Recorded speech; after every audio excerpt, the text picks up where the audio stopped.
Dans cette vidéo, je vais vous montrer comment vous pouvez utiliser Metasploit combiné à ngrok pour obtenir un accès distant sur un serveur avec un reverse shell PHP Meterpreter.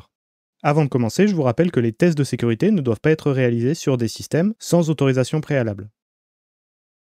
Pour commencer, ce qu'on appelle un reverse shell, c'est une technique qui permet d'obtenir un accès à distance en ligne de commande à un serveur. Contrairement à un shell classique où le client se connecte au serveur, comme pour un accès SSH par exemple, ici c'est le serveur qui va se connecter à notre machine et nous fournir un shell. Comme c'est le serveur qui initie la connexion, ça va nous permettre de contourner les éventuels pare-feu et les problèmes de routage qu'on pourrait avoir côté serveur ou côté client. Par contre, puisque c'est le serveur qui se connecte à nous, il faut que notre machine soit accessible depuis Internet. Pour ça, on a plusieurs solutions. On peut déjà ouvrir un port sur notre box Internet et rediriger le trafic vers notre machine, mais ça peut être un peu compliqué. Par exemple, si on n'a pas accès à la configuration de la box ou si on est dans un réseau un peu complexe. Sinon, et c'est ça qu'on va faire ici, on peut utiliser un service comme ngrok qui va nous servir d'intermédiaire pour créer un tunnel vers notre machine. Donc le plan est le suivant. On va créer un tunnel avec ngrok pour rediriger le trafic vers notre machine. On va ensuite créer un reverse shell Meterpreter avec Metasploit. On va préparer Metasploit pour qu'il puisse recevoir la connexion. On va exploiter une vulnérabilité pour exécuter notre reverse shell sur notre cible.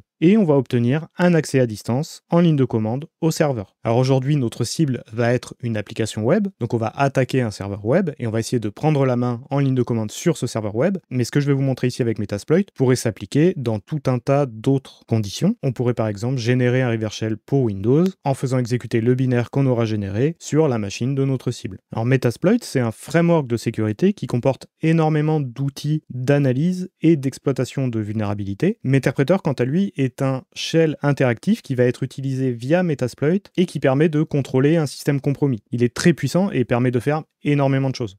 Metasploit est généralement présent dans les distributions orientées sécurité, comme Kali Linux par exemple, mais vous pouvez aussi l'installer directement en vous rendant sur le site de Metasploit. Donc si vous voulez l'installer à la main, il vous suffit de vous rendre sur ce site, de cliquer ici sur Download, et ensuite vous vous retrouverez sur cette page de documentation qui vous explique précisément comment installer Metasploit sur les différentes machines, sur les différents systèmes d'exploitation.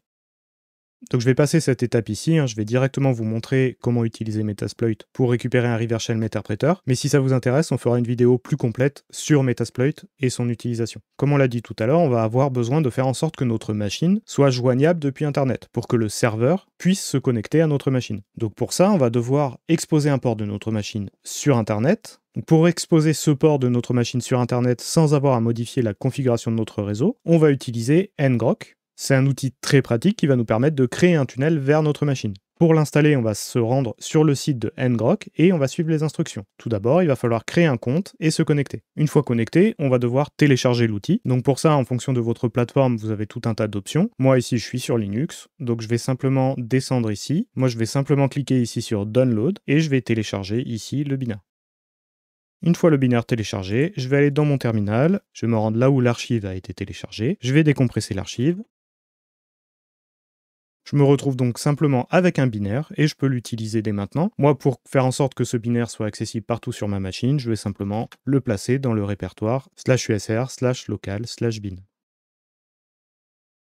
À partir de là, la commande ngrok est disponible. Par contre, pour pouvoir l'utiliser, il va falloir récupérer un token d'authentification pour que le binaire ngrok puisse se connecter au service ngrok. Pour ça, il suffit de retourner sur votre profil ngrok, d'aller ici dans Your Token. Donc on va cliquer ici sur Show Auth Token. Donc vous voyez que ça me met ici mon token d'authentification. Je vais le copier ici, je retourne dans mon terminal, je colle ma commande, je fais entrer et mon token ngrok a été ajouté à ma configuration. Donc à partir de là, je peux lancer ngrok pour créer un nouveau tunnel. Donc pour ça, je vais utiliser la commande ngrok TCP, parce que je veux créer un tunnel TCP. Avec ngrok, on peut créer soit des tunnels HTTP, mais qui seront utilisés que pour du HTTP, ou des tunnels TCP, où on pourra faire passer n'importe quelle connexion TCP à l'intérieur. Nous, c'est ce qu'on va vouloir utiliser. Et ensuite, on va mettre un numéro de port en local, sur lequel on va ensuite écouter avec Metasploit. Et donc là, je vais simplement faire entrer, et mon tunnel est monté. Donc ce qui est intéressant ici, surtout, c'est que dans Forwarding, on voit ici la connexion TCP qui a été créée par ngrok. Donc ça, c'est le nom de domaine que je vais devoir utiliser quand je vais vouloir me connecter depuis l'extérieur sur ma machine. Et ça, c'est le port extérieur chez ngrok qui va être redirigé sur ma machine en local sur le port 4444. Maintenant que le tunnel ngrok est monté, on va créer notre reverse shell. Donc pour ça, on va utiliser la commande msfvenom, qui est un outil qui est inclus dans Metasploit et qui va nous permettre de générer une payload pour notre reverse shell.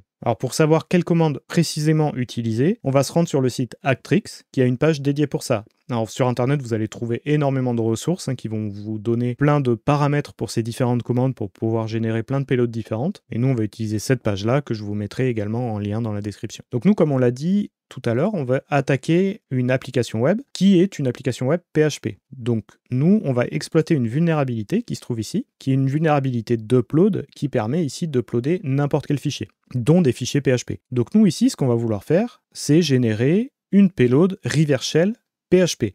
Donc si on descend un petit peu, vous voyez qu'ici on a les web-based payloads. Donc nous, celle qu'on va vouloir, c'est celle-ci, la reverse shell PHP. Donc on va prendre ici simplement la première ligne, on va la copier et on va aller la coller dans notre terminal. Donc je vais ouvrir un nouvel onglet et ici dans ce nouvel onglet, je vais coller ma commande. Alors ici, il va falloir que je spécifie le paramètre lhost et lport. Donc le lhost, ça va être le nom d'hôte ici de ngrok que je vais coller ici et le port ici, c'est pareil, ça va être le port de ngrok qui se trouve ici. Le -f, donc le format, ça va être au format raw, donc le format brut, puisque je veux juste le script de base. Je vais générer mon script PHP. Donc vous voyez que la payload qu'il m'a donné, c'est bien une payload PHP, meterpreter, reverse TCP. Donc ce ne sera pas un simple reverse shell TCP, ce sera un reverse shell meterpreter. Et ensuite, je vais rediriger ça pour l'écrire dans un fichier PHP. Donc là, je peux mettre n'importe quel nom, c'est moi qui choisis. On va laisser le nom shell.php. Je vais faire entrer, ça va prendre quelques secondes, et ça va me générer mon fichier shell.php. Donc là, j'ai bien un fichier shell.php qui a été généré. Si je regarde à l'intérieur, j'ai bien du code PHP. Alors c'est un code qui est très particulier, qui est propre au reverse shell PHP Meterpreter. Donc ma payload est prête à être utilisée. Maintenant, on va devoir préparer Metasploit pour qu'il soit en mesure de recevoir des connexions. Donc pour lancer Metasploit, on va utiliser la commande msfconsole. Metasploit est lancé, et pour pouvoir recevoir notre shell, on va ensuite utiliser le module exploit multi-handler.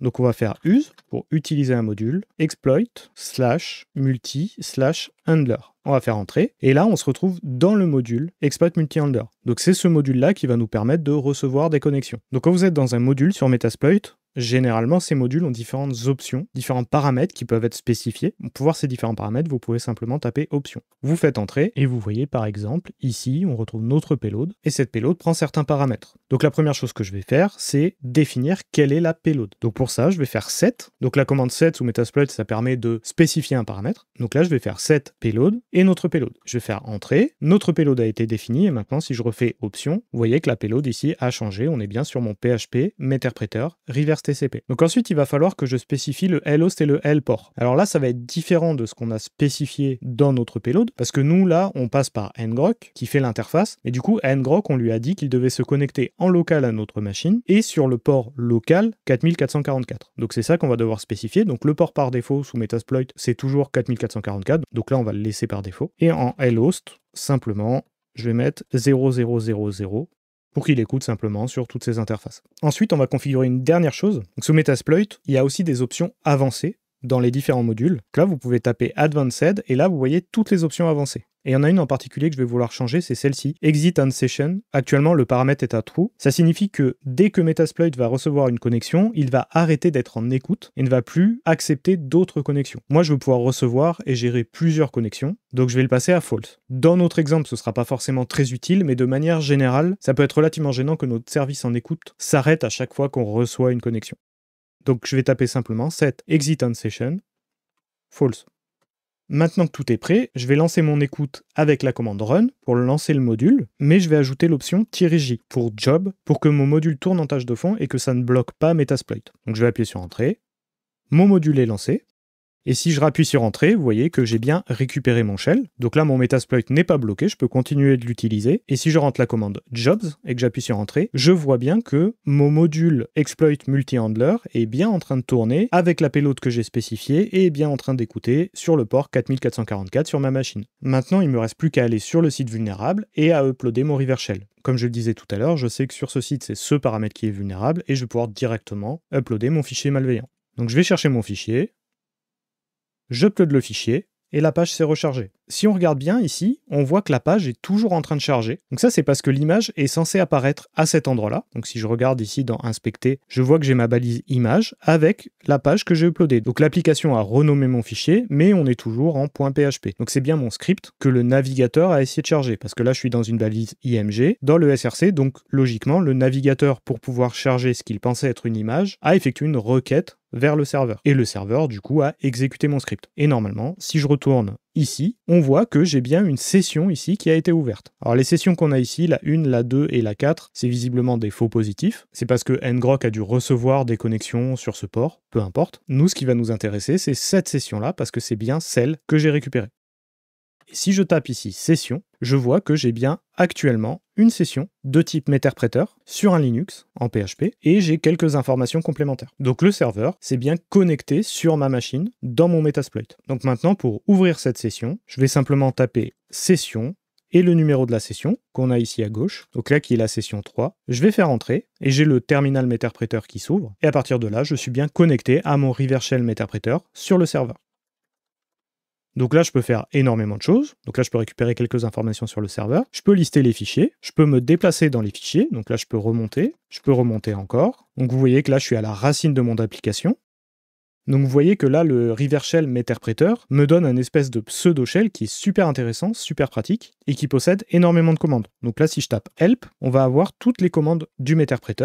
Alors ce qui va nous intéresser surtout, c'est tout ce qui est commande système qui se trouve ici. Donc vous voyez qu'on a des commandes qui sont similaires à des commandes Linux classiques. On va avoir la commande cat pour lire des fichiers, la commande cd, etc. Ce qui est hyper intéressant aussi, c'est qu'on peut télécharger des fichiers directement avec le Meterpreter ici. Si on fait un ls, on a vu qu'on avait différents fichiers. Par exemple, si je veux récupérer ici le info.php, je peux faire un download info.php.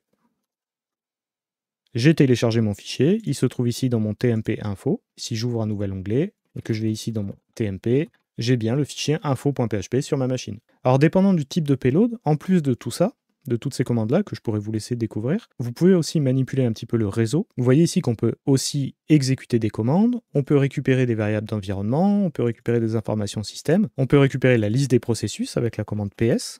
Donc là, je vois tous les processus qui tournent actuellement sur le serveur. Et on peut également récupérer un pseudo-shell Linux, donc sortir du Meterpreter pour avoir vraiment des commandes Linux sur la machine. Donc pour ça, il suffit de taper shell. On se retrouve dans un vrai pseudo-shell Linux dans lequel on peut taper toutes les commandes Linux. Et pour sortir de ce shell, il suffit de taper exit. Et ensuite, vous allez avoir des commandes un peu spécifiques qui vont dépendre du type de shell que vous allez générer. Donc vous voyez ici, par exemple, je pourrais jouer un fichier son sur ma cible. Donc là, sur un serveur, ça n'a pas un grand intérêt. Mais si vous aviez piégé une machine Windows, vous pourriez faire ça et vous pourriez aussi avoir d'autres commandes. Par exemple, pour faire une capture d'écran du bureau, pour vous connecter à la webcam de l'utilisateur, etc. Donc à travers ça, vous pouvez faire énormément de choses. Si vous voulez en savoir plus sur l'utilisation avancée de Meterpreter, je vous mets des liens dans la description. Mais je vais quand même vous montrer un dernier truc. Sous Metasploit, il existe tout un tas d'outils, dont ce qu'on appelle des outils de post-exploitation. C'est des outils qu'on va pouvoir utiliser à travers une session, notamment une session Meterpreter. Donc là, je vais vous en montrer un exemple simple. On va quitter notre session, mais sans la fermer,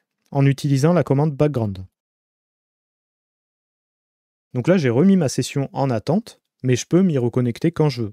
Là, si je tape session, ma session est toujours là. Donc là, je peux naviguer dans Metasploit et je vais chercher des scripts de post-exploitation. Donc pour chercher dans Metasploit, on peut utiliser la commande search et on peut spécifier le type de module qu'on recherche. Donc moi, je cherche un module de type post-exploitation. Donc je vais taper type de .post. Et ensuite, je vais mettre les termes de recherche. Donc là, je vais simplement taper Linux. Et donc là, on va pouvoir sélectionner un petit peu quel module on veut exécuter. Donc là, par exemple, on va prendre celui-ci. Donc ça va me donner des informations sur le réseau. Donc je vais copier ça et je vais taper use et le nom du module. Alors, sachez également qu'avec la commande use, vous pouvez utiliser le numéro ici, qui est apparu lors de la recherche. Mais bon, moi je vais juste utiliser ça, je vais faire entrer. Et là, si on regarde les options de ce module, vous voyez que la seule option qu'il prend, c'est un numéro de session. Donc ce module est fait pour passer à travers une session existante. Et donc pour pouvoir faire ça, on va faire un set, session, et le numéro de la session, donc en l'occurrence, nous, c'était la session numéro 3. On va faire entrer. Et ensuite, on n'a plus qu'à lancer le module. Et comme toujours sous Metasploit, pour lancer l'exécution d'un module, il suffit de taper la commande run. Donc là, on fait un entrée, et vous voyez que mon module de reconnaissance est en train de travailler à travers ma session. Et vous voyez qu'il m'a stocké différents résultats dans des fichiers. Donc par exemple ici, si je veux récupérer